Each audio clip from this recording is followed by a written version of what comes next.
If you want to change the image size in Photoshop, whether that means resizing the entire document, adjusting the resolution, or making sure your photo stays sharp, this video will walk you through the process step by step. By the end, you'll know exactly how to use the image size window properly without stretching your image or accidentally lowering the quality. And if you find this tutorial helpful, make sure to hit like and subscribe for more Photoshop tips and easy editing guides.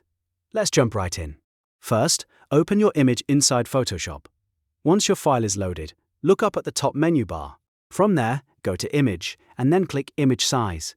You can also use the shortcut Ctrl+Alt+I on Windows or Command+Option+I on Mac. This opens the Image Size dialog box, which is the main place you'll use when you want to change the overall size of your image. Now, before you type in any values, take a moment to understand what these settings do.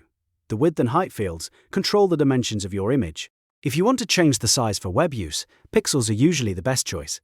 If you're preparing something for print, inches or centimeters may be more useful depending on your project. To change the unit, simply click the drop-down menu next to the width or height box and select the measurement you want. One of the most important things here is making sure your proportions stay locked. You'll see a link or chain icon connecting width and height.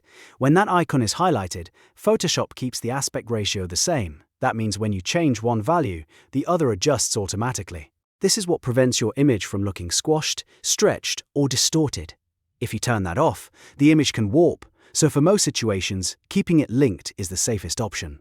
Next, enter the new size you want. For example, if you want to make the image smaller for a website, type in your new width or height in pixels. Photoshop will automatically update the other dimension if the proportions are locked. If you're resizing for a specific layout, this is the easiest way to make sure your image fits properly. Now let's talk about resolution. This matters most when you're working with print. If you are creating an image for printing, set the resolution to 300 pixels per inch. That is the standard for high-quality print output. If your image is only for digital use, such as social media, a website, or a thumbnail, 72 pixels per inch is usually enough. Resolution affects how detailed your image appears, especially when it is printed on paper. After that, check the resample box. This is very important because it tells Photoshop whether or not to add or remove pixels as you change the size. If resampling is on, Photoshop will rebuild the image based on your new dimensions. If it's off, the pixel count stays the same and only the print size changes.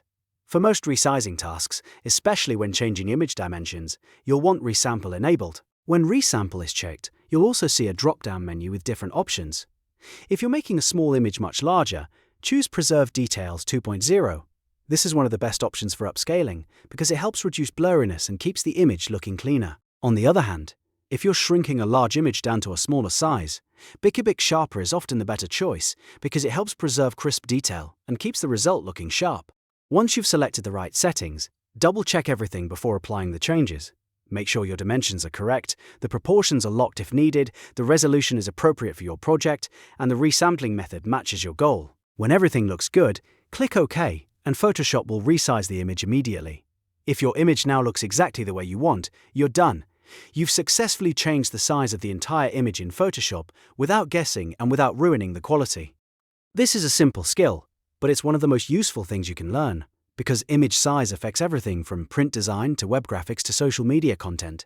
If this tutorial helped you, don't forget to like the video, subscribe to the channel, and turn on notifications so you never miss the next Photoshop how-to. Thanks for watching, and I'll see you in the next one.